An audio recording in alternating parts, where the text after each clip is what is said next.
You're trying to get ready for the big football game, your last one of the season, obviously. Is that how you feel? Is that the buzz around the locker room? That's not the buzz around the No. locker room. I mean, I feel like should I file a complaint to producer Black Tie for the atmosphere you create on this interview? You can file that. This interview is now under protest. I see where you're coming from, Hawk.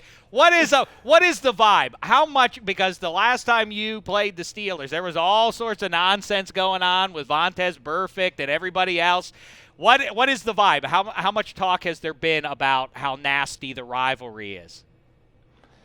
I mean, we don't have to talk about it too much, I think. Obviously, last time we played, they came into our house and they beat us, and we give them credit for that. And, yeah, there was a lot of stuff going on, right at the whistle, sometimes after the whistle. But I don't think that's going to be a factor in this game. I think both teams know that we're going to be watched really closely from the refs and from the league, and everyone, I'm sure, has been warned. So I don't think that's going to have really any impact on this game. It's not something that we're sitting there focusing on right now.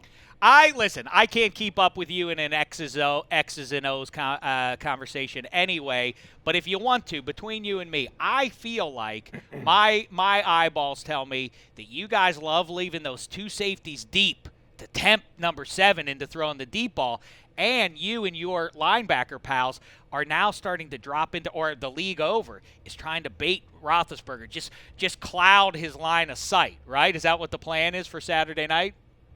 I mean, is it just, do people It's just bait Ben Roethlisberger? They don't bait any other quarterback? I don't know, but I feel like that the idea is stop blitzing him and just settle back and put as many bodies back there with all those pass catchers as Pittsburgh has.